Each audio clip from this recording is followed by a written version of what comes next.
통해서 직접 관여를 하셨습니다. 모시고 귀한 말씀 듣고 2부 시작하겠습니다. 큰 박수로 맞이해 주십시오. 네, 안녕하세요. 7월 5일자로 여기 따끈따끈하게 신상 부임한 정철우 국제근무원교육원장입니다. 오늘 이 귀한 자리에 이렇게 초대해 주시고 또 여러 선배님들한테 인사할 수 있도록 기회를 주신 우리 안경부 이사장님께 감사드립니다. 그리고 여기 제주에 오신 분들 그리고 온라인으로 연결되어 계신 하여튼 우리 여러 국제조세 선배님들이 제가 2002년에 서울청 이국사학과로 이제 전입하면서 이 국제조세에 입문하게 됐는데 여러 가지 이론적으로 또 실무적으로 참 많은 가르침들을 주셨고 또 저희 조세 현장에서 전혀 생각하지 못했던 그런 통찰력 있는 그런 것들을 해주심으로 해가지고 참 많은 발전이 있었는데 이 자리를 빌어서 감사하다는 그런 말씀을 올립니다. 여기 와서 보니 제가 처음 느끼는 게 아까 뒤에서도 우리 숨총무하고도 얘기를 했었는데 우리 국세공무원 교육원이 우리 제주도 내에서는 아주 신축 건물로 아주 큰 여러 가지 회의 시설을 갖추고 있습니다. 또 한 500명이 동시에 숙박도 가능하고 식사도 가능한 그런 시설인데 몇 년 전에 한번 하셨다고 하는데 혹시 애로사항 있으시면 제가 해결할 테니까 다음번 정기회는 저희가 교육원에서 하시면 아주 영광스러울 것 같습니다. 제가 이렇게 제주에 와 보니까 제주의 어떤 고유의 전통적인 어떤 문화로 어떤 괜담 문화 혹은 삼춘 이렇게 문화 이런 게 있는 것 같습니다. 이게 서로 하여튼 아주 끈끈하게 도와주는 하여튼 그런 공동체 의식인 것 같습니다. 하여튼 이게 부정적으로 작용할 때는 때로 이제 부작용도 발생하지만 제주에서 개인적으로 혹은 역사적으로 여러 가지 위기가 있을 때 그걸 극복하는 좋은 이제 원동력이 됐던 그런 순작용도 있다고 합니다. 하여튼 여기에 와 계시는 우리 국제조세 선배님들 그리고 또 온라인으로 접속해 계신 분들 하여튼 국제조세로 같이 이렇게 공감대 확인하는 좋은 시간이 되는 것 같습니다. 하여튼 국제조세 괜담 여러분들 하여튼 화이팅입니다. 예, 감사합니다.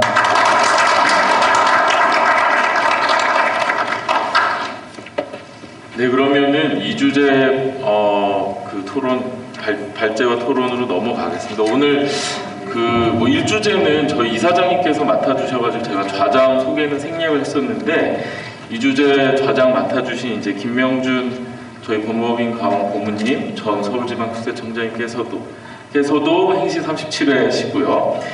서울청 국제거래조사국장, 본청조사국장 이렇게 역임을 하시고 OECD에도 근무하시고 하시면서 이제 국세청에서는 국제조세 쪽으로 이제 계속 이렇게 우리 발제를 맡아주신 차장님과 마찬가지로 아까 소장님 언급처럼 이제 전설로 이렇게 언급되시는 전문가십니다. 최근에는 국제조세론 이제 저서도 출간을 하시고 오늘 공식적으로 이제 학회 데뷔시니까 큰 박수로 맞이해 주시면 감사하겠습니다.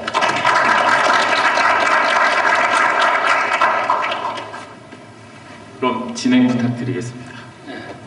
네, 여러분 안녕하십니까? 오늘 제2주제 토론 진행을 맡게 된 법무법인 가온의 김명준 고문입니다. 오늘 토론 주제는 외국기업 고정사업장에 대한 부가세 과세 문제입니다. 잘 아시다시피 외국기업 과세 이슈 중에서 소득 과세를 위한 고정사업장 판정 및 귀속소득 계산 이슈는 그동안 학계와 실무에서 많은 논의가 이루어졌지만 부가세 과세 이슈에 대한 논의는 활발하지 못했던 것이 사실입니다. 그러나 최근 외국 기업의 용역 공급, 특히 전자적 용역 공급과 관련한 국세청 과세 이슈가 제기되면서 부가세 과세 문제가 큰 쟁점으로 부각되고 있습니다. 이러한 점에서 오늘 토론 주제의 선정은 매우 시적절하다고 생각됩니다. 그럼 오늘 토론에 임할 발제자와 패널 여러분들을 소개해 드리겠습니다. 먼저 제 오른쪽으로 박윤준, 김현장 법률사무소 고문님을 소개해드리겠습니다.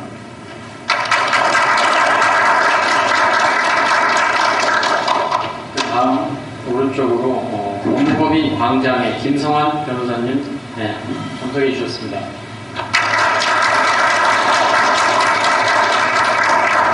예, 다음으로 OECD 대한민국 정책센터 김정홍 본부장님 나오셨습니다.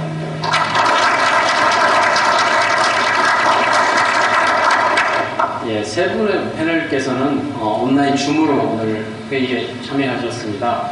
먼저 강남대 안창남 교수님을 소개해드리겠습니다.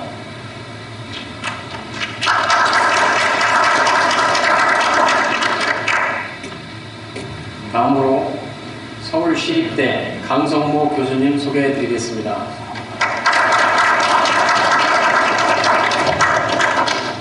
다음으로 삼정회계법인 이재호 부대표님 소개해드리겠습니다.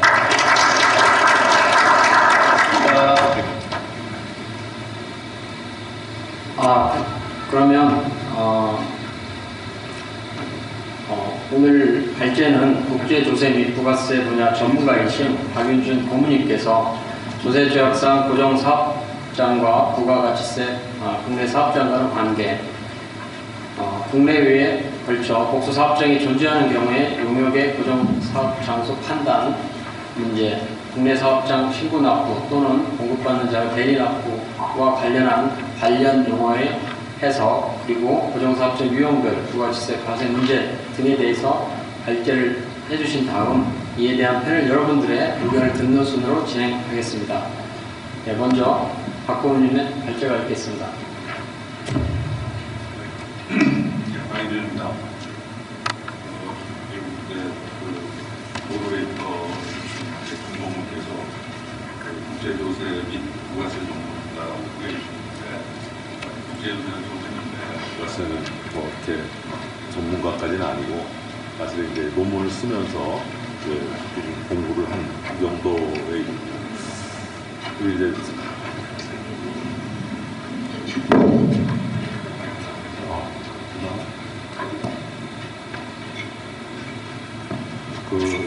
사실은 이제 제가 작년에 이제 작년 여름에 논문을 쓰고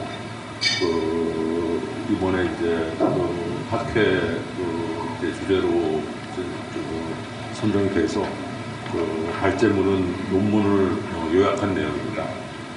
간단하게 이제 배경부터 설명을 드리겠습니다. 지금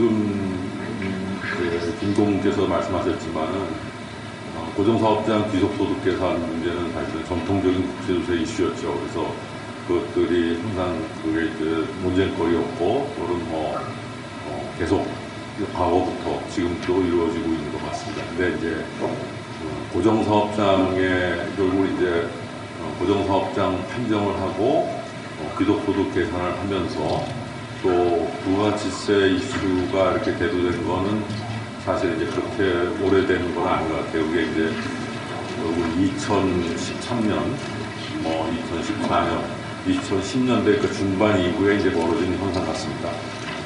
이게 과거에도 사실은 90년대 중반 이때 우리나라가 이제 OECD 가입 이전에 단주 고정사업장 판정을 하고 이제 소득세를 이제 법인세를 이제 과세했었죠.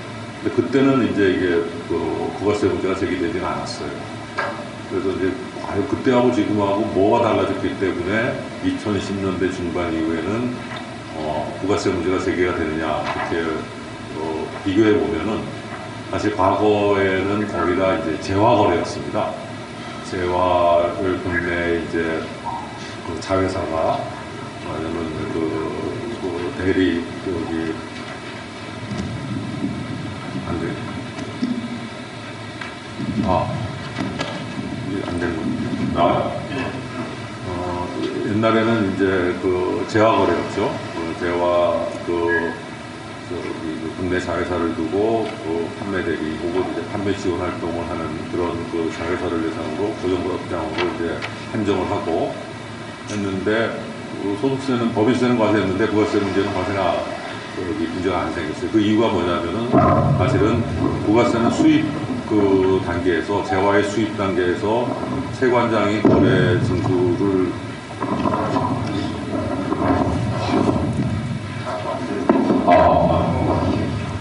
세관장이 거래 징수를 해버렸기 때문에 그거는 그 공급 주체가 말하자면 이제 그게 대리납부 비슷한 형태죠. 그러니까 그 수입 신고 때 이제 세관장이 거래 징수를 하기 때문에 사실은 공급자하고는 공급하는 사업장이 이를테면은 한국이냐 외국이냐 이게 별로 큰 이슈가 되지가 않죠. 왜냐하면은 공급자하고는 상관이 없기 때문에. 근데 이제 2010년대 중반 이후에는 고정사업장 판정이 대부분이 이제 용역거래 중에서도 전자적 서비스, 소위 말하는 이제 디지털 서비스에 상당하는 그런 이제 거래들이 문제가 되고 있습니다. 그러다 보니까 그거는 이제 수출이라는 통관 절차를 거치지 않으니까 결국은 이제 그게 이제 공급하는 사업장이 국외였다면은, 물론 이제 공급 장소 이슈도 있지만은 기본적으로 공급 사업장이 국외였다면은 이게 이제 우리나라 공급 장소가 국내라고 하더라도 이제 결국 이제 대리납부가 이제 이루어지게 되고, 만약에 그 공급이 이제 국내에서 이루어졌다고 본다면은 이제 신고납부의 대상이 되니까, 이렇게 해서 이제 그런 그 재화거래하고 용역거래의 어떤 그런 부가세 국제적 거래에 대해서 부가세를 부과하는 어떤 방법의 이 양자가 차이가 있기 때문에 벌어지는 현상이 아닌가 이렇게 이제 볼 수가 있겠습니다. 그래서 이제 2010년대 중반 이후에 이제 이렇게 과세가 되면은 문제는 뭐냐면은 이제 여기 이게 선례가 없고 또 우리 법에도 이런 부분이 이렇게 말하자면 세밀하게 규정되어 있지가 않고, 아까 김공무께서 말씀하셨지만은 학문적으로 이렇게 이런 부분들이 상당히 논쟁이 되고 이렇게 해서 뭐 정리가 된 그런 상황이 아니었기 때문에 지금 뭐 불복도 되고 있고 뭐 여러 가지 이제 그 이슈가 되고 있는 것 같아요. 그래서 한번 이렇게 뭐 기존에 이제 좀 뭐 선행 연구가 있긴 하지만은 거기 더해서 한번 이렇게 따져보고 또 이렇게 토론을 해보는 게 의미가 있다고 생각합니다. 다음 페이지. 이게 결국은 이제 고정사업장에 대한 부가가치세, 또 국제거래, 뭐 이런 것들이 이제 있기는 하지만, 이런 어떤 개별적인 특성이 있기는 하지만, 기본적으로 이건 부가가치세법의 문제입니다. 부가가치세법의 해석과 적용의 문제이기 때문에 여기에서 관계되는 부가가치세 개념에 대해서 조금 이렇게 정리하고 넘어갈 필요가 있지 않나 하는 생각이 듭니다. 뭐 다들 아시겠지만은 그냥 간단하게 몇 가지 주요 개념들을 다시 이렇게 정리를 하면은, 사업자는 결국 독립적으로 제가 용역을 공급하는 자 이렇게 되어 있죠. 그러니까 사업자는 사람, 여기 어떤 인격의 문제죠. 그러니까 한 사람에 속한 하부 조직의 문제가 아니라 사람의 문제입니다. 누가 이제 공급하는 자 하는가 하는 이제 이런 문제가 되고, 또 뭐 독립적으로 오기 때문에 어떤 피고용 관계에서 하는 거는 이제 아니라는 얘기겠죠. 사업장 자기 계산에 의해서 독립적으로 제가 용역을 공급하는 자. 사업장은 이제 이제 법상 정의는 사업자가 거래의 전부 일부를 하는 고정된 장소 이렇게 돼 있고, 그러니까 그냥 상식적으로 보면 사업자가 여러 개의 사업장을 둘 수가 있겠죠. 왜냐하면 거래의 전부 일부를 하는 고정된 장소를 여러 개를 가질 수가 있으니까. 근데 이제 우리나라가 이게 제가 이렇게 EU 제도하고 비교하니까 좀 우리나라가 특이한 것 같아요. 외국 기업에 대해서는 별도의 이제 사업장 개념을 두고 있는데, 그것을 법인세 법상 이제 국내 사업장, 이게 이제 토론 참여하시는 분들 중에서도 몇 분 이제 제기를 하실 것 같은데, 이게 과연 이제 조약상의 말하자면 고정사업장인 거하고 국내법상의 고정사업장으로 이렇게 직접 연계하는 거하고 범위상의 차이가 있다. 맞는 말씀 같아요.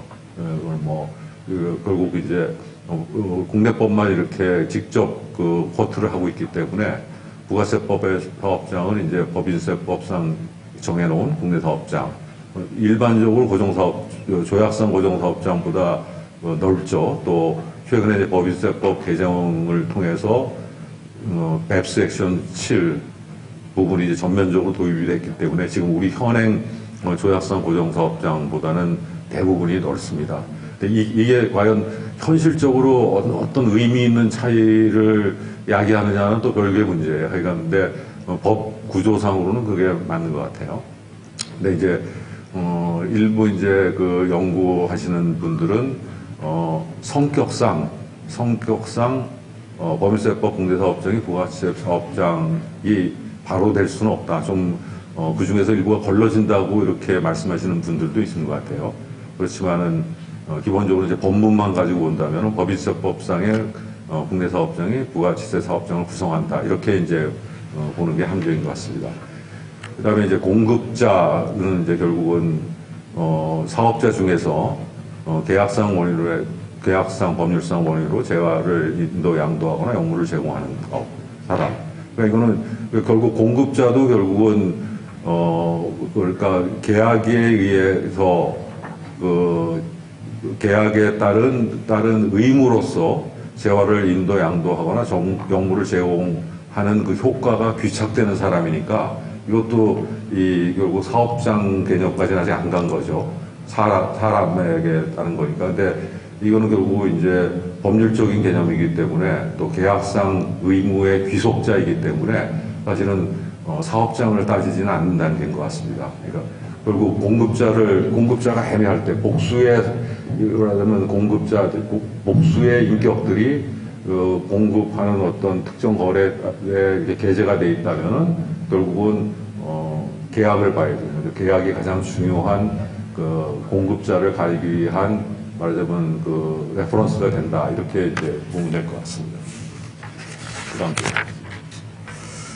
이게 이제 그 가장 지금 저희의 주제에서 사실 핵심적인 개념이죠. 공급하는 사업장. 이게 이제 보면은 부가세법상의 정의가 없어요. 이런 용어 자체도 이게 쭉 보면 본문에는 없습니다. 근데 이게 이제 부가세법상의 여러 가지 또 다른 그 규정들, 사업장별로 등록한다든가, 세금계산서 발급 의무라든가, 서식, 또 우리 판례, 행정심사례, 부가세 얘기 보면은 옛날에 부가세 도입 초창기에는 결국은 어디의 명의로 부가세 세금계산서를 끊어야 하느냐가 상당히 문제가 됐었습니다. 말하면 계약 체결 행위를 주도한 본점에서 끊어야 되느냐, 아니면 물건이 이제 반출되는 공장에서 끊어야 되느냐, 이런 식의 이제 말하자면 분쟁, 또 애매한 면이 많았는데, 기본적으로 정부에서 정리한 거는 결국은 실물 거래의 흐름을 가지고 이제 판단한다는 것이 대체적으로 이제 정리가 돼 있었죠. 지금도 정리가 돼 있고. 근데 이게 결국은 이제 여러 가지 이제 결국은 아까 말씀드린 이제 공급자를 판단하는 거에 있어서는 계약을 봐야 되고, 그 계약으로서 공급자는 벌써 판단된 뒤입니다. 근데 판단하고 나서 공급자에 속한 여러 사업장이 재화라든지 용역 공급에 이렇게 개입을 하는 경우에 과연 어떤 사업장을 공급하는 사업장으로 보게 되느냐. 예를 들면 이런 거죠. 어떤 일을 하거나 재화를 공급하려면은 연구개발서부터 시장조사서부터 또 나중에 이제 클레임 들어오는 거 처리하는 거 이런 등등 어떤 그 계약과 관련돼서 사실은 여러 개의 복수 사업장이 이렇게 한 달씩 걸치고 있는 경우가 많을 거예요. 그런데 부가세법에서 말하자면 우리가 공급하는 사업장 개념을 끌어내고 그 사업장 명의로 신고납부를 해야 되고 세액 계산을 이룬다 하는 그런 개념에서 본다면은 결국 실물이다. 실물을 관장하는 사업장. 그리고 이제 우리가 용역이라면은 영무 제공을 이제 담당하는 사업장 이렇게 되는 거죠. 근데 만약에 영무 제공 과정에서도 여러 개의 사업장이 이렇게 나누어 맡거나 공동으로 할 때 이게 결국은 이제 또 판정해야 되는 문제가 있죠. 근데 이제 저는 이제 이런 부분에 대해서는 아직까지 이게 결국은 딱 정리된 뭐 여기 그 예규 혹은 그 심사 불복 예 등을 통해서 정리된 어떤 그런 그 기준이 없는 것 같아요. 근데 이제 쭉 보면은 이제 공급 장소 판단에 관해서는 대법원에서 이제 정리한 내용이 있죠. 그게 뭐냐면은 이게 국내에서 걸쳐서 이루어지는 용역의 공급이라든가 뭐 이런 경우에는 결국 해당 용역의 중요하고 본질적인 부분의 영무 수행 장소가 공급 장소다. 이런 식으로 이제 정리를 했죠. 정리를 했기 때문에 이제 제 생각에는 물론 이제 거기다 반론을 이제 토론자분들이 제기하신 토론자도 있는데 제 생각에는 동일한 원리에 의해서 공급하는 사업장도 용역 공급 물론 이제 실물 흐름의 국면입니다. 이거는 뭐 계약하고는 전혀 무관한 거예요. 공급하는 국면에서 복수의 사업장의 인적 물적 자원들이 이제 동원되고 게재가 되는 경우에는 같은 원리에 의해서 중요하고 본질적인 부분의 영무에 그 사업장이 속한 인적 물적 자원이 동원되는 사업장을 공급하는 사업장으로 보는 것이 합리적이지 않은가 하는 판단을 했고 그 전제 위에 논의를 전개해 나갔습니다. 그 다음에 용역의 자가 공급이라는 거는 결국 한 그 인격체 내에 지체 간에 사업장 간에 이게 뭐가 왔다 갔다 하는 건데 그거는 사실은 공급이 아니죠. 부가세법상의 정의에 따르면. 왜냐하면 그거는 공급은 계약상 원인에 의해서 하는 건데 한 지체, 한 인격, 한 법인의 사업장 간에는 계약이라는 게 뭐 기본적으로 있을 수가 없죠. 내부 협의 혹은 암묵적인 행위로서 추정될 수 있는 내부의 양해 이런 거는 가능하더라도 결국은 그 사업장 간에는 동일인에 소속된 사업장 간에는 공급 개념이 이루어질 수가 없고 따라서 자가 공급은 이제 공급이 아닌 것 같아요. 아닌 것 같고 결국은 그 부분은 뭐 실물이 왔다 갔다 하고 그래서 결국 이제 과세되는 이제 그 자가 공급도 아주 제한적으로 이렇게 이제 법에서 규정하고 있는 것 같습니다.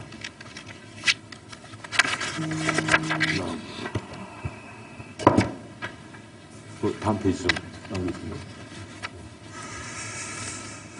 그러면은 이제 아까 이제 일단 부가세법상 공급하는 사업장이 뭐냐 할 때 결국 이제 그러니까 이제 우리가 이제 용역을 보고 있으니까 영무 제공에 그 사업장에 속한 인적 물적 자원이 동원되는 사업장 이렇게 이제 전제를 했고 따라서 거기에 따라서 공급하는 사업장이 이제 결정된다 이렇게 이제 지금까지 이제 논의를 했습니다. 그러면 이제 이게 이제 여기서부터 이제 조금 이제 직접세 문제가 이제 이게 되는데 우리가 이제 고정사업장 이제 귀속소득 계산을 한번 생각을 해보면은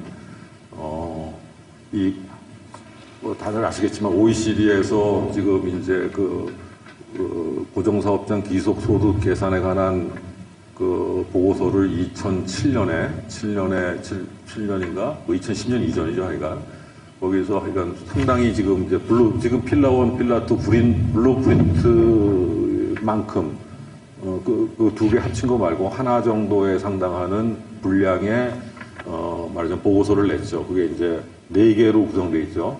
일반, 은행, 글로벌 트레이딩, 인슈런스. 거기에 이제 보면은 고정사업장 귀속소득 계산 절차가 쭉 이렇게 나와 있고 그것이 지금 이제 OECD 모델 컨벤션의 귀속소득 계산의 주석으로 대부분 이제 반영이 되어 있습니다. 그래서 아마 실무적으로도 이제 그것들이 이제 많이 이제 가이드라인이 되고 이제 집행이 되고 있죠. 근데 그 보고서를 보면은 귀속이라는 개념이 무수하게 등장을 합니다. 무수하게. 근데 이제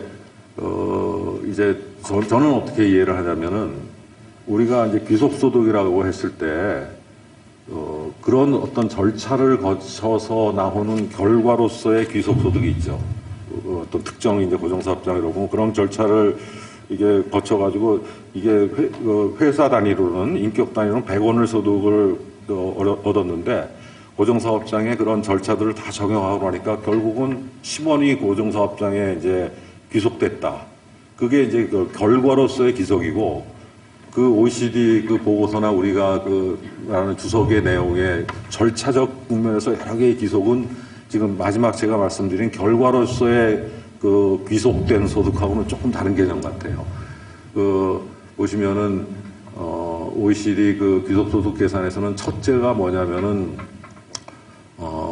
이게 인격 단위로 이렇게 그 법률적으로 그 속한 자산 혹은 위험을 그 결국은 이제 그 고정사업장에 이제 귀속시키는 절차들이 있습니다. 그게 자산의 귀속 기준은 사용, 위험은 부담할 인적 역량이 있는지, 또 재무적 그 범퍼가 있는지, 그다음에 자산과 위험이 이렇게 그 결정이 되면은 거기에 따라서 결과적으로 자본이 또 귀속이 될 수가 있어요. 그다음에 또 이제 그런 귀속 과정에서 또 감안되는 게 딜링이라 그래가지고 결국 그 지점과 본점 혹은 지점과 타 지점 간의 내부 거래를 가상의 내부 거래를 추출해가지고 자산 혹은 그 위험, 자본의 귀속에 이제 감안하게 됩니다. 그렇게 귀속이 쭉 끝나면은 뭐냐면은 그 다음에 내부 관계, 외부 관계를 결정을 합니다. 결국 이 회사와 이게 제3자간의 수입을 일으키거나 비용을 발생시키는 거래가 있지 않습니까? 그 거래들을 말하자면 특정 고정사업장에 배부된 자산, 위험, 내부 딜링을 감안해가지고 그 거래를 귀속을 시키게 됩니다. 그 귀속의 의미는 뭐냐면은 그 거래에 가장 기여를 했거나 가장 그 통제를 했거나 하는 쪽에 이제 그게 귀속이 되는 거죠. 그렇다면은 지금 우리가 만약에 우리가 이 부가세법상에서 고정사업장 용역을 공급하는 사업장이라고 판단한 그런 어떤 특정 용역을 그 사업장에다가 이렇게 어트리뷰트하는 거하고 말하자면 외관상은 똑같죠. 귀속소득 계산에서 제 외부와의 거래에서 발생하는 책임과 권한을 특정 고정사업장에 이렇게 할당을 하는 거하고 외관상은 비슷합니다. 외관상은 비슷한데 이게 이제 보면은 논리는 전혀 다른 것 같아요. 왜냐하면은 아까도 말씀드렸지만 부가세에서 공급하는 사업장을 결정하는 키는 아주 어떻게 보면 외부적이고 물적이고 간단한 겁니다. 그러니까 실물을 보는 거고 피귀속소득 계산할 때 어떤 특정 거래를 한국의 피에다가 이렇게 귀속시킨다는 거는 그거보다는 훨씬 더 말하자면 종합적이고 포괄적인 어떤 요소를 보고 어떤 기여를 많이 했을 때 이렇게 귀속시키는 거거든요. 그러니까 일반적으로 귀속소득 계산에서의 말하자면 거래의 귀속과 부가세 공급하는 사업장을 결정하는 특정 용역을 거기에 이제 특정한 사업장에 할당을 하는 거는 공급하는 사업장으로 보게 되는 원리는 많이 다른 것 같아요. 그래서 그거를 제가 이제 쭉 쓴 겁니다. 그걸 쓴 거고 결국 부가세법상은 소득세, 법인세 귀속하는 거래를 귀속하는 거하고 원리도 다르고 다른 어떤 논리에 의해서 되고 부가세법상에 공급하는 사업장 결정은 결국 실물을 봐야 된다. 계약은 전혀 극단적으로 우리 국내에서 오케이. 극단적으로 국내 거래인 경우에는 이제 본점에서 계약 아까도 말씀드렸지만 계약 체결하는 거하고 물건 공급하는 거 있을 때 물건 공급하는 데를 공급하는 사업장을 보지 않습니까? 그것이 이제 대표적인 예가 되는 겁니다. 그래서 요지는 뭐냐면 이런 비유에서, 이런 제가 말씀드린 비유에서 논지는 뭐냐면 귀속소득 계산 목적에서 특정 용역 거래가 피에 귀속됐다고 해서 그 피가 용역을 공급하는 사업장이 되는 것은 아니다. 뭐 반대도 성립하는 거죠. 그거를 지금 이제 그 중간 결론으로 지금 부각하기 위해서 긴 말씀을 드린 겁니다. 그 다음에 이제 당연하게 이제 그래서 외국 기업 고정사업장이 이제 판정이 됐고 그 사업장이라고 한다면은 부가가치 신고납부 의무 발생 요건은 뭐냐면은 결국 걔가 공급하는 사업장인지 아닌지와 무관하게 일단은 용역의 공급이 있어야 된다. 근데 P가 본점에 제공하는 거는 용역이 아니다. 그 다음에 공급 장소가 국내여야 된다. 이거는 뭐 대전제죠. 공급 장소는 결국 과세권의 소재를 부가세법상에 결정하는 거니까. 그래서 그 일반적인 기준은 영부가 수행되는 장소고, 근데 우리나라 부가세법은 국내 소비자 대상의 국제 전자적 용역은 대부분 공급 장소를 국내로 간주하는 그 특별 규정을 두고 있습니다.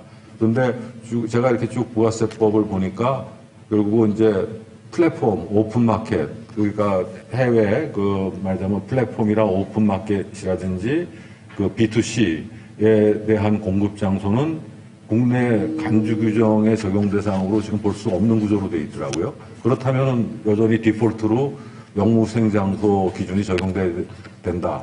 뭐 이런 이제 결론을 얻을 수가 있는 거죠. 그 다음에는 이제 한국에서 이게 과세되려면은 국내 피가 있어야 되는 거죠. 그죠?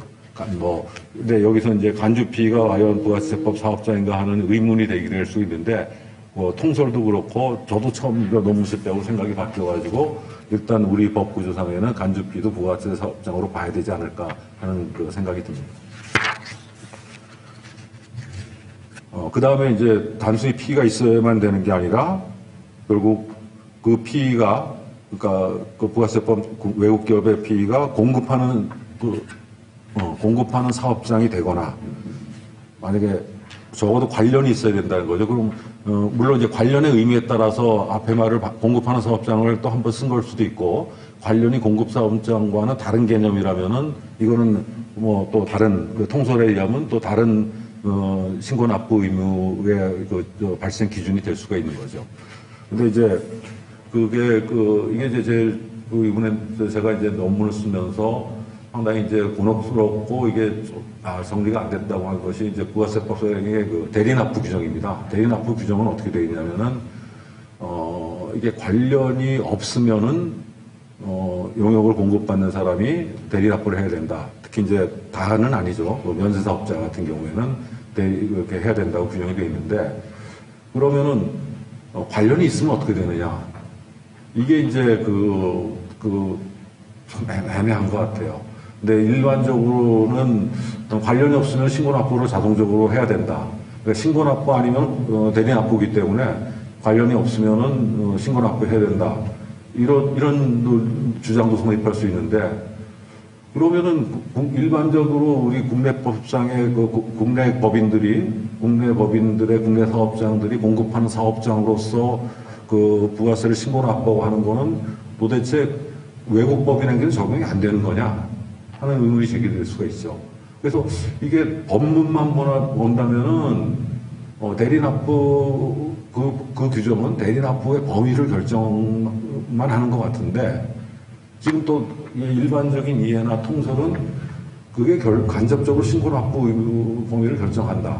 이렇게 지금 되고 있는 것 같아가지고, 근데 저는 사실은 이제 그 대리납부 범위 결정설이 그 법문에 의하면 맞는 거 아니냐 하는 그런 그 개인적인 의견을 가지고 있어요.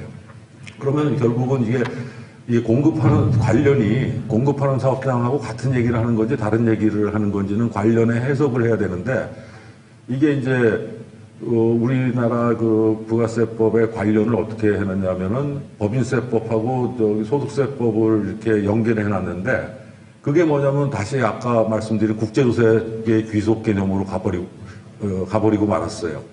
결국은 이게 부가세법에 공급하는 사업장은 부가세법만 쭉 읽으면은 전혀 그 계약이나 이런 거하고 상관없이, 기여하고는 상관없이 실물만 봐야 되는데, 이 관련을 할 때는 또 국제조세 쪽의 그 귀속, 귀속 그 개념, 실질적 관련 혹은 귀속 이렇게 국제조세에 말하면 국제조세에서 통용되는 말하면 귀속 고정사업장의 귀속소득 계산할 때 통용되는 개념을 여기 코트를 해놨거든요.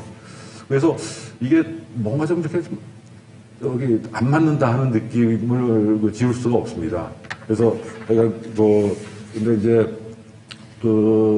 그래서 저는 아예 이게 관련을 그렇게 해석해 보면 아주 이상한 문제가 생기죠. 왜냐면은 실질적으로 P는 역물을 제공을 했는데 계약이나 모든 것은 본점에서 했으면은 이게 이제 관련이 여기 없게 돼버리잖아요. 그러면은 그거는 대리납부 쪽으로 가야 된다는 거 아니에요? 그게 좀 모르겠어요.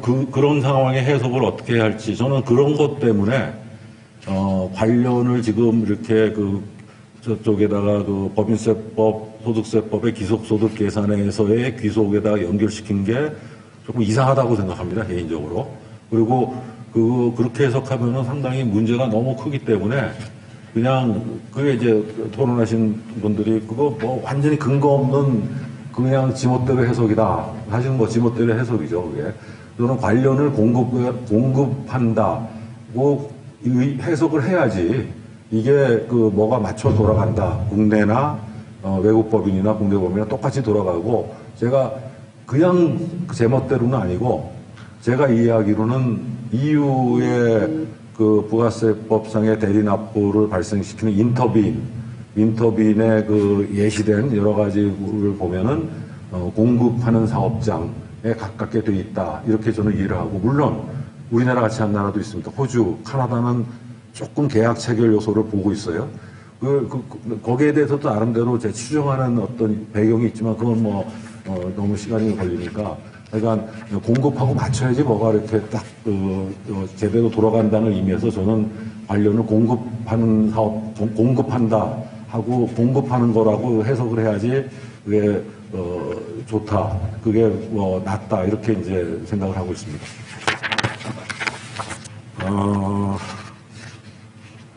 제가 이제 이 관련을 다음 장 넘겨주실래요?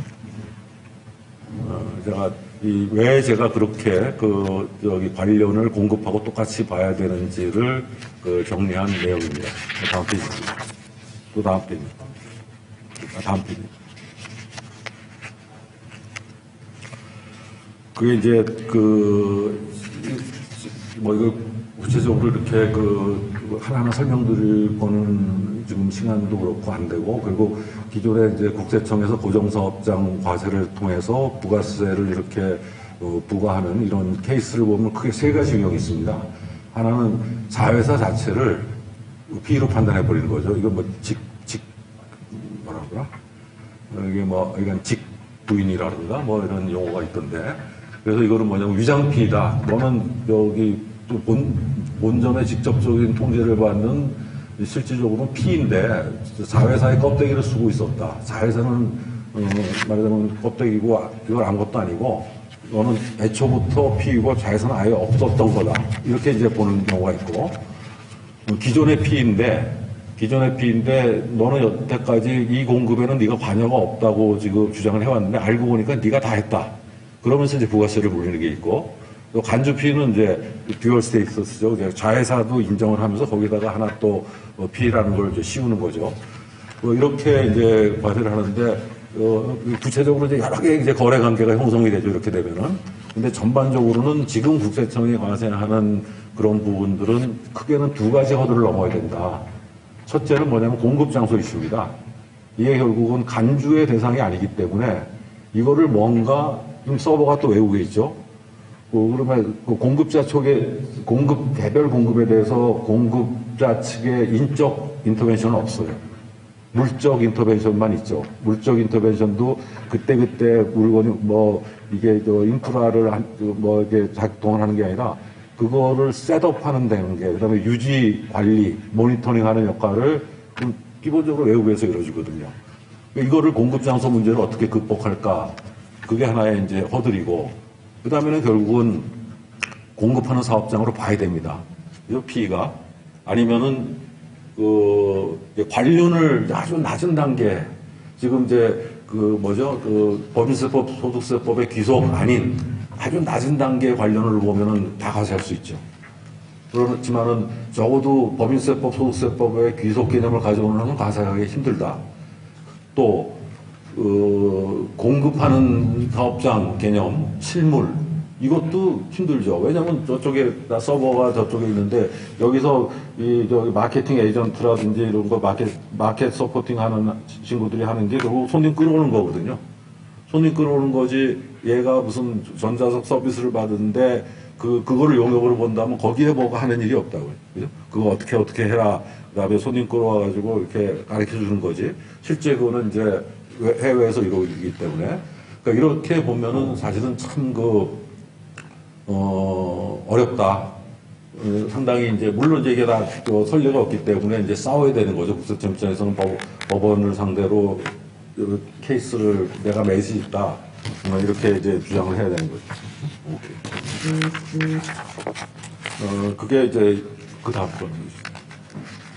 그게 이제 제가 하나하나 이렇게 한 건데, 이게 시간이 안 돼가지고 그냥 넘어가겠습니다. 그러면 마지막에 13페이지.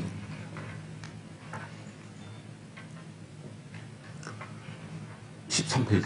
하나 더. 앞에. 그래서 이제 결론을 많이 띄워놓고 결론만 말씀드리면은 제가 말씀드린 겁니다. 그러니까 공급 장소 허들을 넘어야 된다. 그 다음에 이제 결국은 공급하는 사업장으로 구성을 하든지 관련을 아주 낮게, 지금 법하고는 떠나서 관련을 아주 낮게 보고 주장을 하고 여기서 관련이 돼 있다. 이렇게 이제 하는 거가 이제 어떤 과세에 말하자면 연결고리가 될 수가 있을 텐데 상당히 이제 챌린징한 과업이다. 이렇게 보는 거고. 그 다음에 이제 하나는 이게 이제 결과적으로 이런 현상들이 바람직하냐의 문제입니다. 결국은 피의 개념을 연결고리를 해가지고 결국은 부가세까지 오는데 피로 해서 귀속소득은 10원을 가세하면 부가세로 한 50원을 지금 가세를 하거든요. 외형가세니까. 이게 과연 그러면은, 이게 자연스러운 거냐.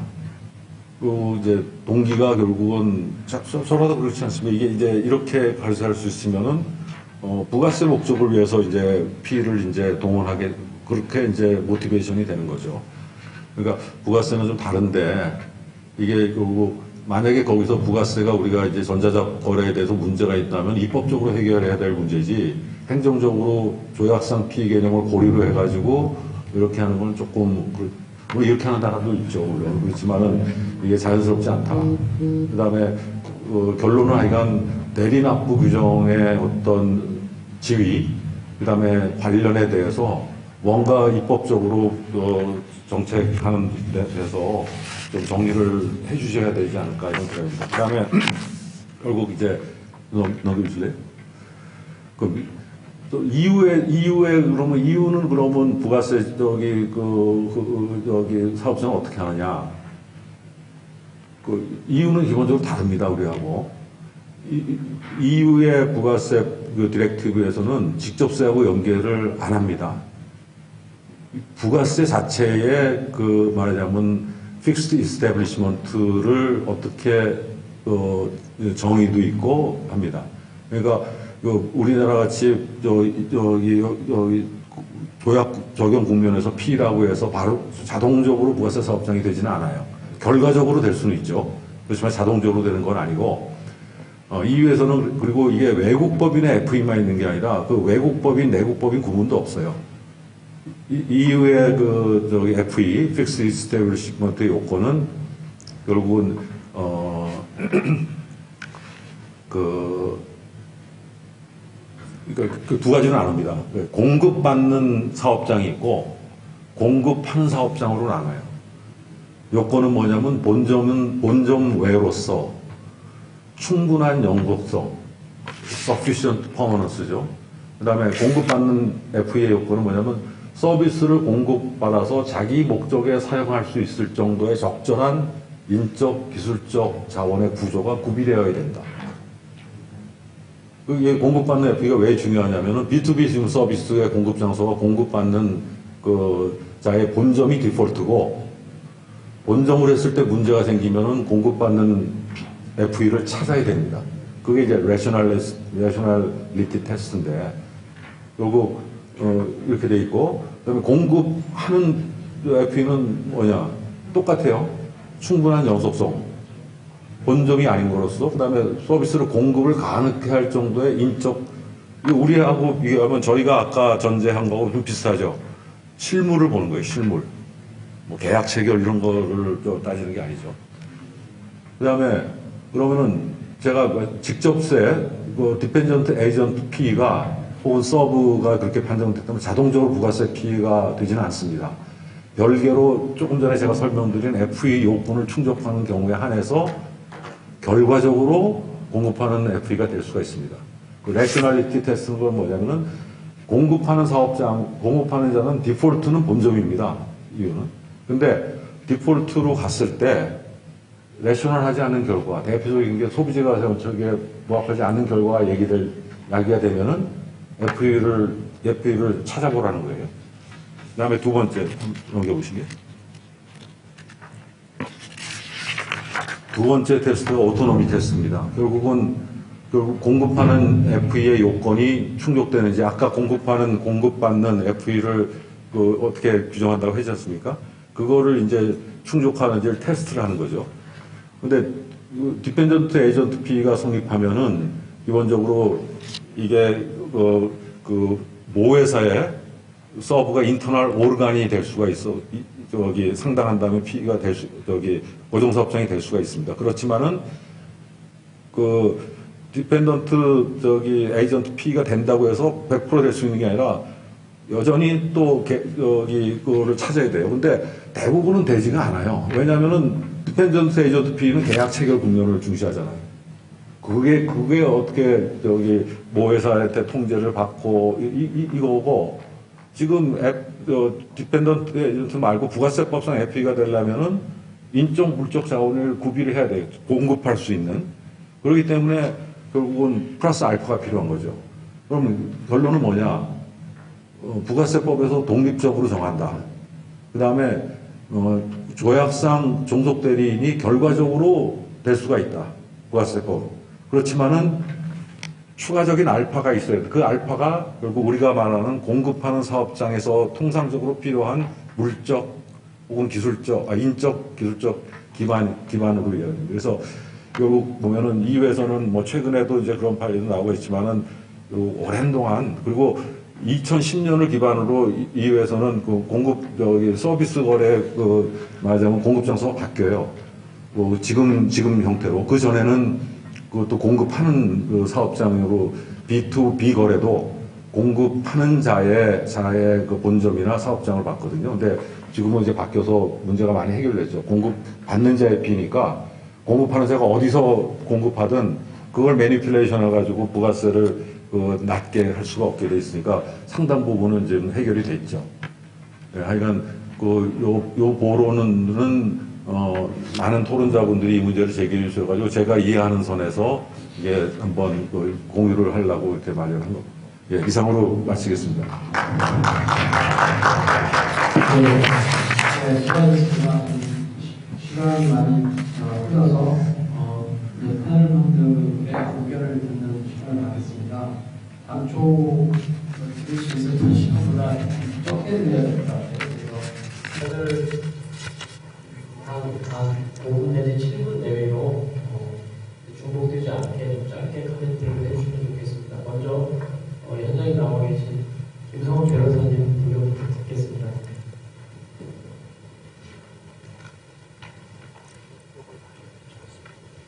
네, 안녕하십니까.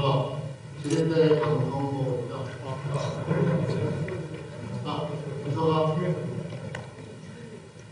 김성환 변호사님입니다. 네. 촉을 해야 되네.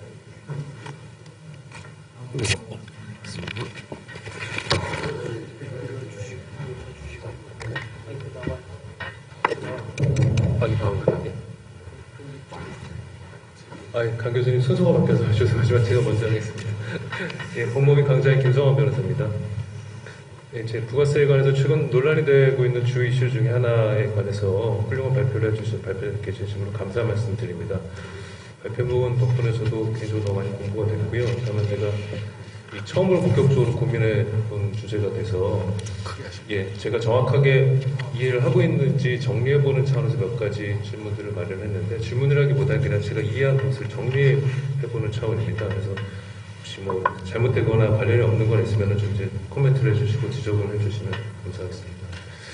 첫 번째 내용은 사실은 제가 나름 정리를 한 부분이라서요. 4쪽으로 바로 넘어가시면 될 것 같습니다. 그래서 결국은 저도 발표자께서 말씀해 주신 대로 이 사업장의 존재 자체는 결국은 시행령에서 약간 간주하다시피 해서 이 법인세법상, 소득세법상의 고정사업장이 인정이 되면 부가세법상의 고정사업장도 인정이 되는 것으로 간주해버리는 듯이 지금 현행 법리에 가고 있고, 그렇다 그러면 문제는 사업장 자체의 존재 여부보다는 존재하는 사업장에서 문제되는 특정한 구체적인 업무가 제공되는지 등의 어떤 그 사업장과 해당 용역군 간의 관련성이라고 할까요? 그 부분인 것 같습니다. 근데 관련성에 관련해서 발표문에서 지적해 주신 그 조항이 4페이지 보시면 이제 시행령 95조 4항인 것 같은데요. 여기 보시면 이게 대리납부 관련된 규정인데, 결국 국내 사업장하고 관련 없이 용역이 공급되느냐 아니냐에 따라서 대리납부 대상을 좀 규정하고 있는 규정인데요. 그래서 저도 이 규정을 좀 봤더니 좀 이걸 갖다가 이 법인세법, 소득세법상의 고정사업장 판단 기준하고 그대로 맞춰놓은 듯이 돼 있어서 이게 과연 이 법문상 타당한 것인지 많이 좀 의문이 좀 들었습니다. 그래서 일부 지금 특히나 이제 1호 부분이 좀 의문이 많이 들었는데요. 그래서 저는 어쨌든 간에 그 발표문의 논지대로 이 관련의 부분을 이 공급의 문제로 파악하는 것이 타당하지 않을까라는 생각이 들었습니다. 이 관련해서 이게 그 다음 장입니다. 그 다음 장에서 일본에서 했고요. 6페이지로 가시면 이게 참고 판례로 적절한지 모르겠지만 이 작년에 대법원에 선고된 판결이 하나 있었습니다. 2017도 72935 판결인데요. 이거는 사실은 그 전에 2015도 5일 사이로 판결에서 한번 대법 판단이 이루어지고 이후에 재상고돼서 올라온 사건이었습니다. 그 전에 2015년 사건에서는 사안을 간단히 보시면 이제 해외 고객을 국내 카지노로 데려와서 국내 카지노에서 도박을 하게 하는 그 해외 정캐덕자라는 그런 외국 법인이 있고요. 그 법인이 이제 국내 카지노로부터 그 해외 고객을 국내 카지노로 데려와서 도박을 해주게 되면 사실상 이익의 상당 부분을 나눠받는 식으로 모집 수수료를 받아갔는데요. 이 과연 그 과정에서 이제 주로 이제 해외에 있는 고객을 국내 카지노로 데려다 온 다음에 국내에서 벌어진 일은 뭐냐면 국내 카지노의 사무실을 조금만 빌려서 거기에 이제 직원들을 좀 두고 그 직원들 통해서 그 해외 고객을 국내 공항에서부터 픽업을 해줍니다. 픽업을 해줘서 카지노를 모셔다 드리고 뭐 음식점 뭐 먹고 싶다 그러면 이제 레스토랑 예약해주고 도박한다 그러면 칩 환전해주고 그다음에 뭐 편의를 봐주고 하는 그런 잡다한 이제 여러 가지 편의를 봐주는 그런 일을 했거든요. 2015년 판결에서는 그 사건에서 이 부분에 관해서 국내 그 카지노의 일부 사무실 부분을 그 해외 정캐덕자 법인의 국내 고정사업장 인정을 했습니다. 그래서 그 원심에서 사실은 원심 2개가 올라와서 엇갈렸었는데 인정하지 않았던 원심을 파기환송했고요. 그러면 국내 그 고정사업장에서 과세돼야 될 부분은 무엇냐라는 것이 돼서 다시 2017년 판결이 판단이 됐는데요.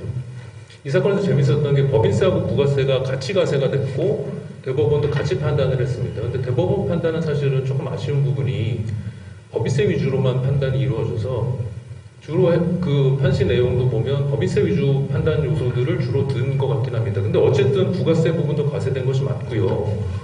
그래서 부가세 측면에서만 이 판결을 다시 들여다보니까 굉장히 좀 재밌는 판단이 이루어졌던 것 같습니다. 근데 판단 요소들 보면 결국은 국내 고정 사업장에서 이 해외 정캐덕자의 모집 수수료 전액을 갖다가 부가세 과세 대상으로 봐서 과세할 수는 없다라고 판단을 했는데 그 고려 요소들로 그 해외 외국법인의 본질적이고 핵심적인 업무가 뭐냐, 비용을 어디서 주로 지출했느냐, 뭐 국내 사업장에 귀속되는 수수료 금액은 어떤 부분이냐 이런 걸 주로 판단을 했거든요. 그래서 사실은 아까 말씀드렸던 그 시행령 95조 2항의 1호 부분보다도 그냥 2호 위주로 판단을 거의 해버린 것 같습니다. 그래서 그런 차원에서 보면 입법론상에 아까 의문이 있다고 제가 말씀드렸던 그 조항에도 불구하고 그 부분이 뭐 어떻게 그 논지를 갖다 이렇게 결론을 내는지 정확하게 제가 이해를 못했지만 결국은 관련의 문제를 발표문의 논지대로 그냥 그 용역의 공급의 문제로 치환을 해서 판단을 한 것이 아닌가. 그래서 현행법 해석론으로도 지금 발표자께서 말씀해 주신 부분을 대법원이 약간 받아들이고 있는 것 같은 느낌이 들어서 이 부분 그 발표자는 어떻게 생각하시는지 좀 궁금해서 여쭤보자 합니다. 그 다음 부분은요. 입법론에 관한 부분인데 그 다음 페이지입니다.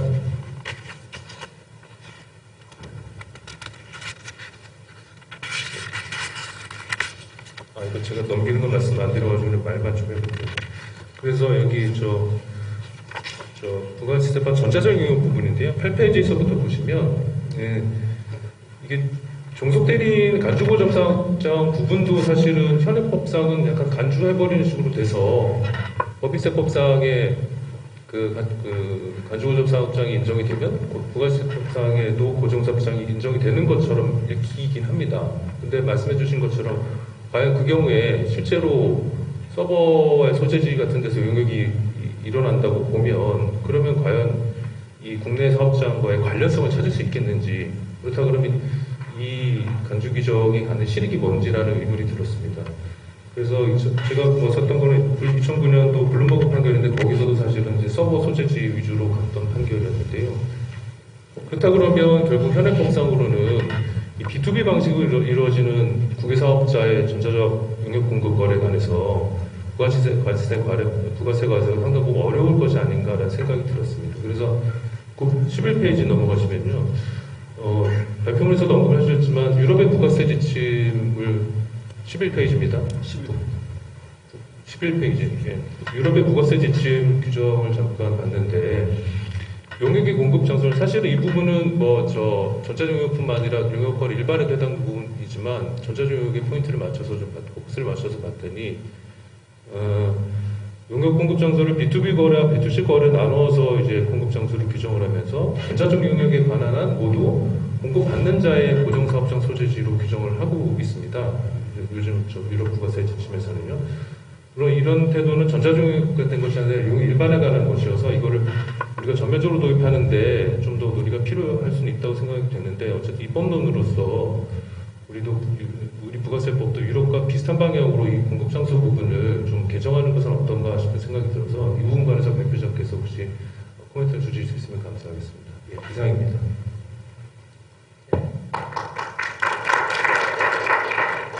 수고하셨습니다. 다음에는 위협적인 논의를 위해서 제가 다르다 분들하고 먼저 기회를 드렸어야 되는데 그다음에 강성모 의원님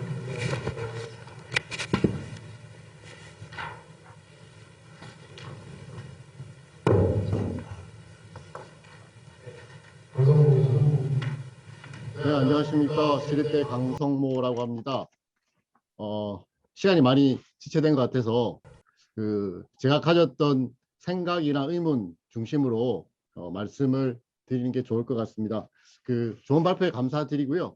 근데 발표문을 들으면서 들었던 큰 의문들은 첫 번째가 공급하는 사업자 말고 공급하는 사업장이라는 개념이 과연 있어야 되느냐, 아니면은 우리 법제에서 그런 개념을 인정할 수 있는가라는 생각이 좀 들었었고요. 그게 좀 출발점이 되지 않을까라는 생각을 했습니다. 그리고 관련의 의미와 관련해서도 관련이 공급이다라고 생각을 하시는 것 같은데 그게 과연 어떤 근거에서 그런 이야기를 할 수 있는가?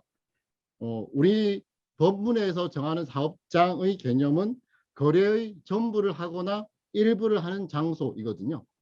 그러니까 거래의 전부를 해도 되고 일부를 해도 됩니다. 그리고 그 거래가 공급일 수도 있고 그렇지 않을 수도 있다. 그러면 이 법문에 과연 맞는 해석인가라는 생각이 좀 들었습니다.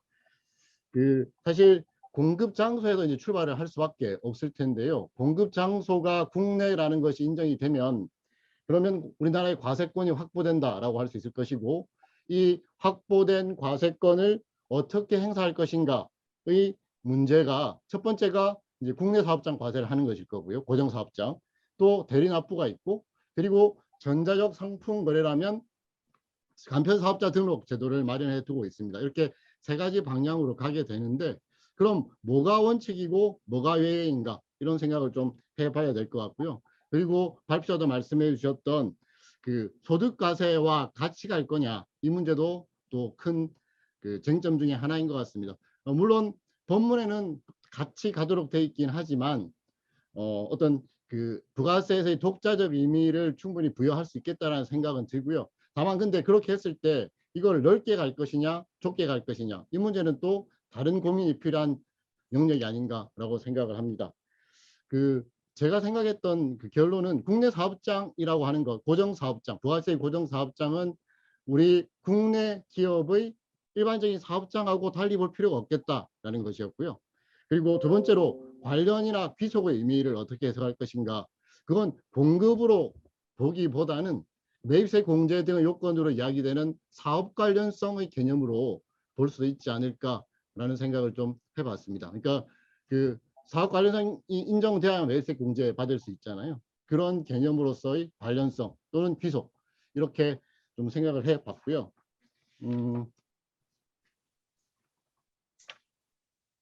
그 76페이지 한번 봐주시겠습니까? 76페이지. 네, 여기 이제 공급 장소와 관련된 저의 질문들인데요. 대법원에 이야기했던 중요하고 본질적인 이라는 기준이 타당한가? 라는 것이고, 그리고 공급받는 자가 국내에 있어서 소비가 국내에서 이루어졌다고 볼 상황인데도 네, 그럼에도 불구하고 본질적이고 중요한 부분이 외국에서 이루어졌다면 우리나라가 과세권을 행사할 수 없는가? 라는 그런 의문들입니다. 네. 그리고 그 국내 사업장의 존재와 관련해서는 이 국내 사업장이라는 것이 비거주자, 외국 기업이 국내에서 공급했을 때 과세하기 위한 장치다라는 점에서 좀 생각을 출발을 해야 될 것 같고요. 79페이지 잠깐 펴주시겠습니까? 79면 발표문.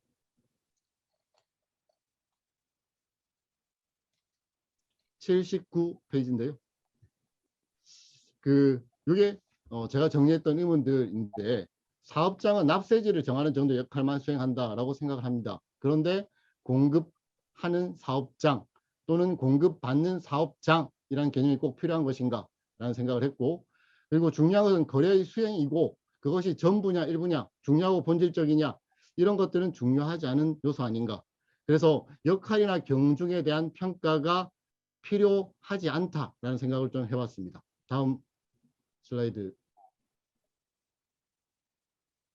네, 그래서 전부 또는 일부가 사업을 위한 것이라면 그 자체로 중요하고 본질적이라는 평가가 가능할 수도 있겠다라는 것이고, 그렇게 된다면 결국에는 본질적이고 중요한 업무는 여럿일 수도 있고 사업장도 여러 군데 존재할 수 있는 것 아닌가라는 의문들입니다. 그 다음에 관련성의 문제인데요.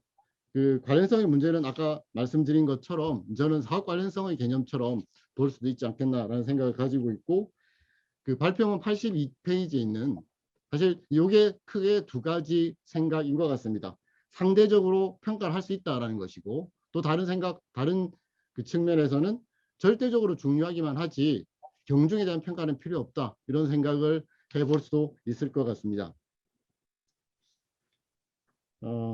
84페이지인데요. 발표문 자료지 84페이지.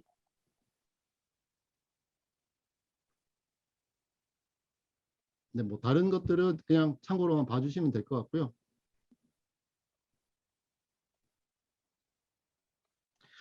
그 국내 사업장이 공급에서 중요하고 본질적인 역할을 해야 된다. 그게 이제 공급이라는 요소가 필요하다라는 것인데, 그렇다면 공급 장소를 판단하는 기준과 어떻게 다른가?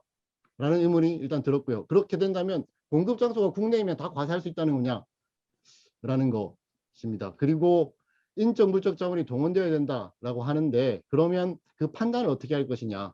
그리고 판단을 하게 하는 것 자체가 과연 부가가치세의 이념 출발점과 맞는가라는 생각을 좀 해봤고요. 네, 다음 페이지 보시면 국내 사업장에 관련된 것이냐가 언제나 평가를 통해서만 판단될 수 있는 것이라면 매번 평가해야 되는 어려움도 있다.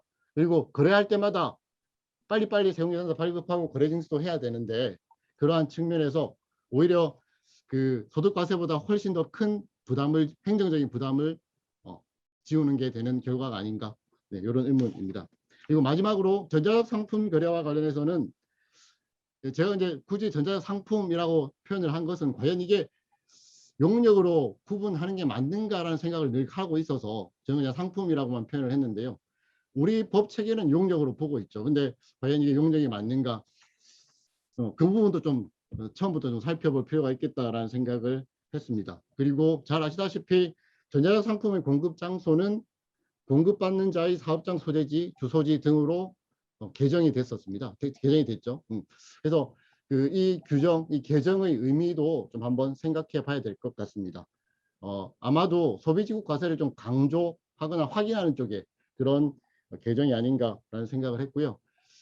그래서 이 전자상품 거래와 관련해서는 일단 그 구분부터 좀 생각을 해봐야 될 것이고, 그리고 그렇다면 전자상품의 범위가 어디 것인가도 좀 명확하게 할 필요가 있을 것 같습니다. 그 다음 페이지 보시면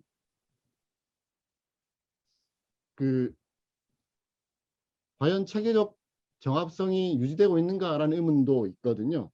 예를 들어서 도서, 신문, 잡지 이런 것들의 수입에 대해서는 부가세를 면제한다는 규정을 두고 있는데 이게 만약에 전자적 도서라면 어떻게 볼 것인가, 뭐 이런 의문도 가져보게 됐던 것 같습니다.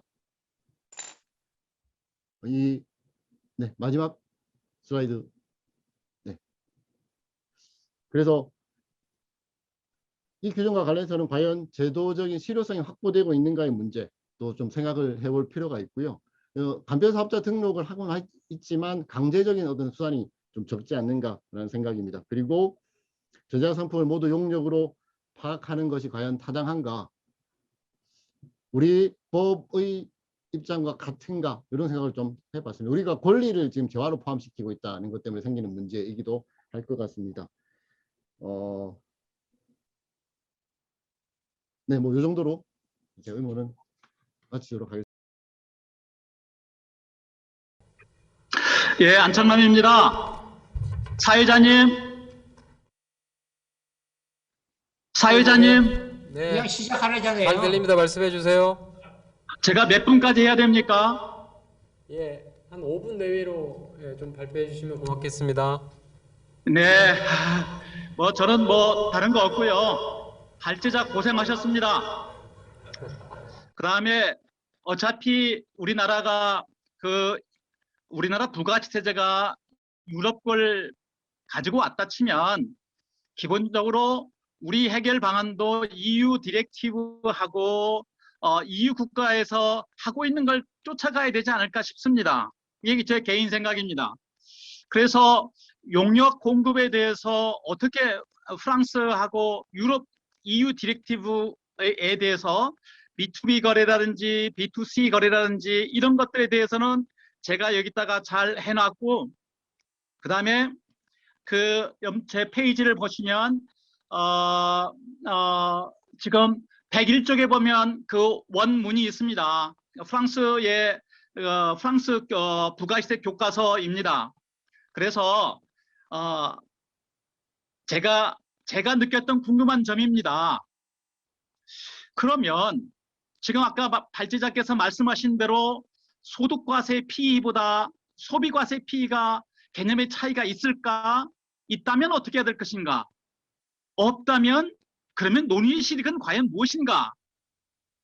아마 제가 볼 때는 우리나라의 특이한 세금 계산서 제도와 관련이 있지 않는가 생각합니다. 간주 고정 사업장이 있을 경우 만약에 여기서 세금 계산서를 발급하지 않았을 때 이때 우리 가산세가 부과되는 것이죠. 수출계도 마찬가지고 최근 S-오일 관련된 그런 사건에서 세금 계산서와 관련해서 가산세 문제가 논란이 돼서 심판원에서 합동까지 왔던 경우가 있습니다.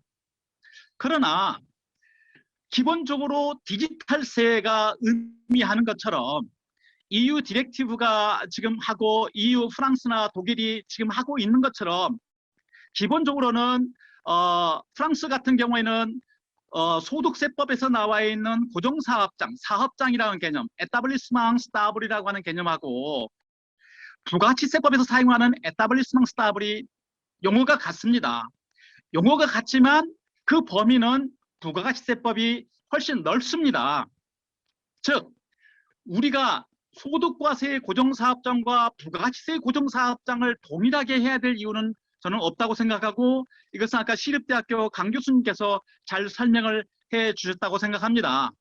그러면 지금 제가 지금 시간이 없어서 너무 많이 시간이 지체가 돼가지고 저는 간단하게 마치겠습니다만은 과연 이와 같은 논의의 실익이 과연 무엇인가를 곰곰이 제가 한번 생각을 해봤습니다. 결국은 우리나라 세금 계산서와 관련된 여러 가지 페널티 조항이 아니었던가 생각하고 그러면 소득과세에서는 우리가 늘 할 수 있는 대로 귀속주의라고 합니다. 그렇죠? 귀속주의가 이게 지금 attributable principle일 것입니다. 그러나 EU 디렉티브 전체라든지 판례를 볼 때는 attributable method가 아니고 attractive 그러니까 이게 흡수하는 우리 같은 총괄주의적인 그런 개념입니다. 혹시 참고가 될 것 같아서 제가 책을 여기다 한번 떠보면 아마 여기에도 그 프랑스에서 하고 있는 식의 그 아티클을 제가 하나 소개를 해드리면 existence d'un établissement stable 고정사업장의 존재와 and principe d'attractive d'établissement stable 고정사업장에서의 부가세 수익 금액인데 이때가 귀속주의가 아니고 우리 식으로 말하면 총괄주의적인 과세라고 본인을 또 해석하고 있고 제가 EU 디렉티브를 다 봐도 제가 볼 때는 그렇게 생각이 됩니다. 두 번째, 그러면 간주고정사업장은 어떻게 될 것인가? 간주고정사업도 동일하게 EU에서는 모두 다 과세를 다 하고 있는 측면이 있어서 제 결론은 저는 그 동네에서 공부했고 했으니까 제가 결론을 삼고자 하는 것은 소득과세의 고정사업장 개념보다 소비과세의 고정사업 개념이 더 넓다는 것은 EU 디렉티브나 프랑스의 사례이고 그러면 그것과 관련해서 그러면 그 신고 범위를 어떻게 할 것인가에 대해서는 설정 방법에 따라서 그렇게 생각을 합니다. 나중에 또 토론이 진행되면 제가 말씀을 드리겠지만 하여튼 제가 5분을 초과하지 않으려고 두 가지 총괄주의적인 개념, 간주고정사업장에 대한 EU의 지침, 그 다음에 소득과세 고정사업장과 소비과세 고정사업장은 용어는 같지만 범위가 훨씬 넓다. 이걸로 제 토론을 마치겠습니다. 감사합니다.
예. 그래서 하여튼 EU에서도 이 P하고 FE 관계는 명확하게 정리되어 있지 않고 계속 발전하는 것 같습니다.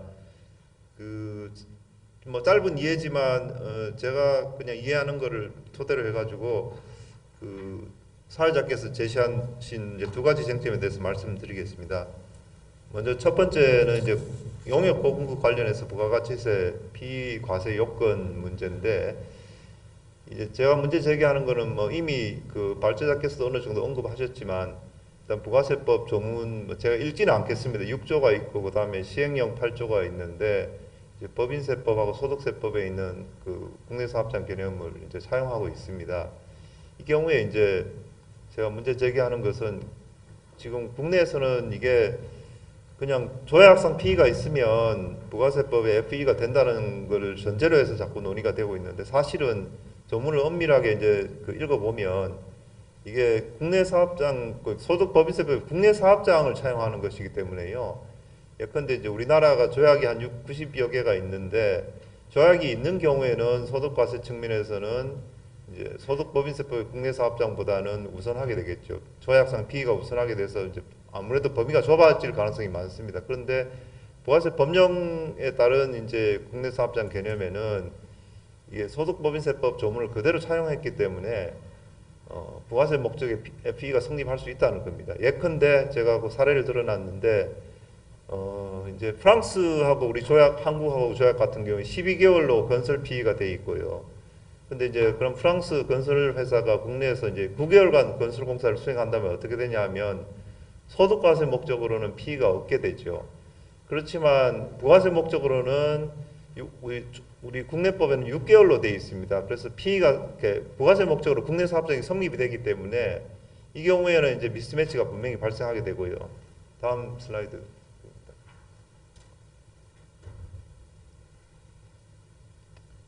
이제 이런 미스매치 문제는 그 2018년 말에 또 법인세법, 소득세법이 개정이 되면서 그 OECD 다자 협약에 이제 그 확대된 피의 개념을 도입하면서 더 현실화될 가능성이 많다고 생각이 됩니다. 그래서 이제 아까 발제자께서도 어느 정도 말씀하셨기 때문에 뭐 제 질문은 그냥 요 서면으로 가름을 하도록 하고요. 다음 쟁점으로 넘어가겠습니다. 슬라이드 부탁드립니다.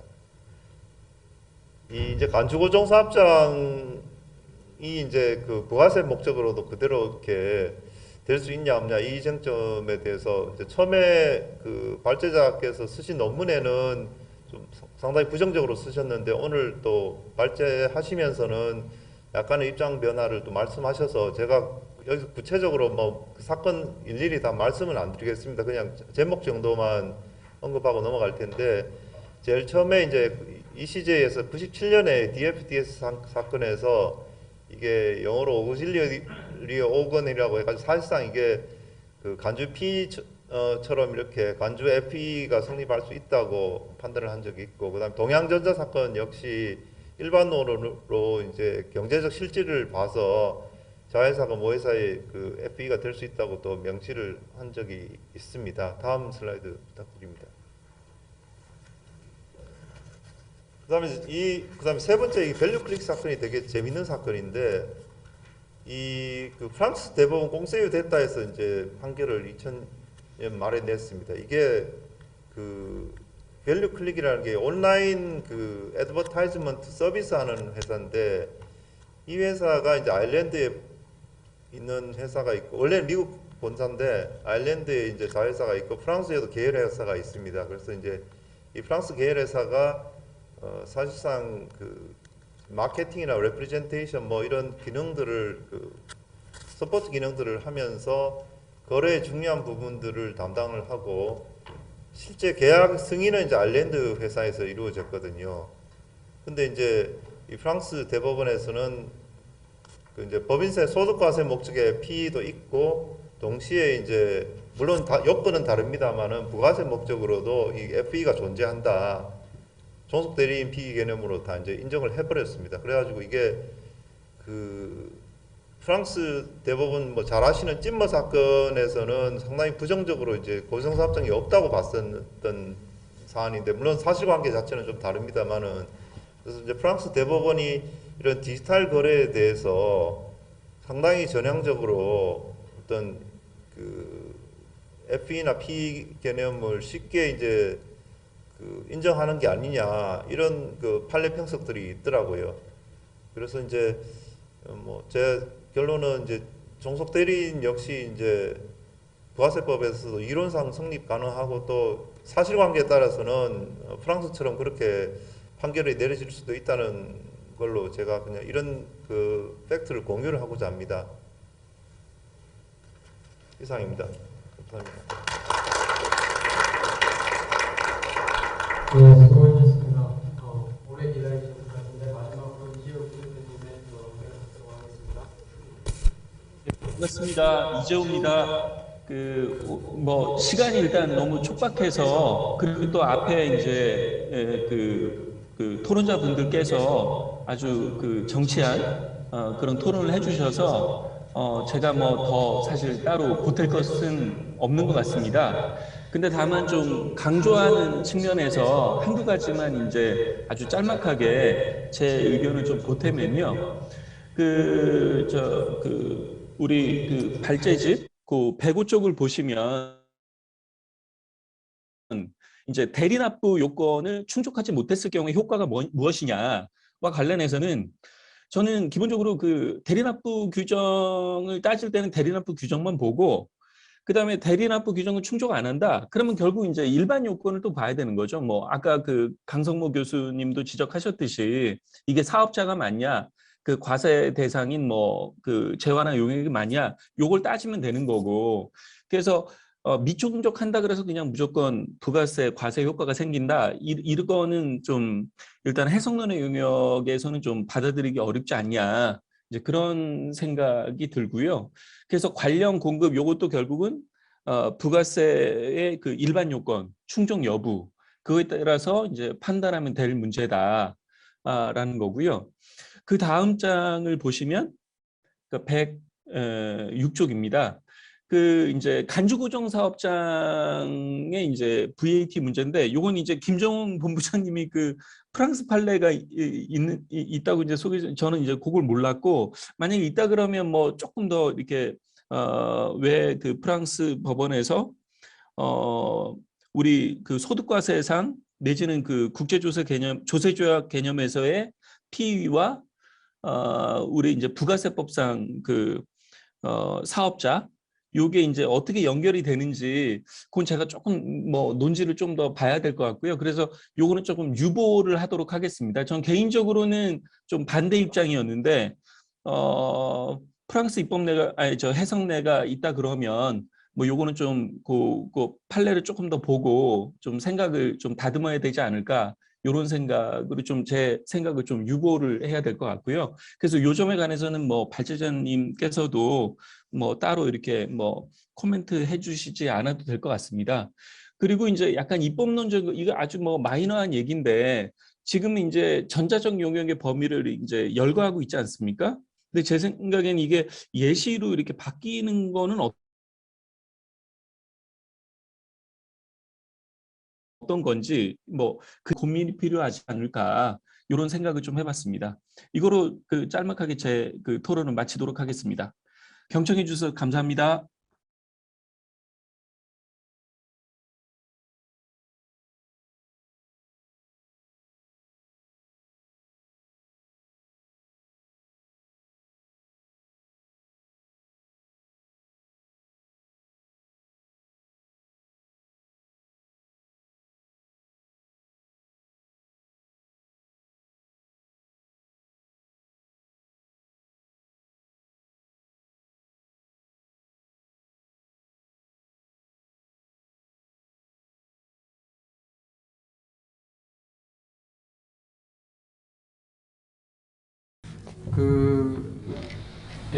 외국 사례를 보면 부가세 과세를 위한 사업자 개념과 기능, 또 관여 또는 관련 범위에 대해서 프랑스와 같이 넓게 보는 국가도 있고, 또 독일 등과 같이 좁게 보는 국가도 있는 것 같습니다.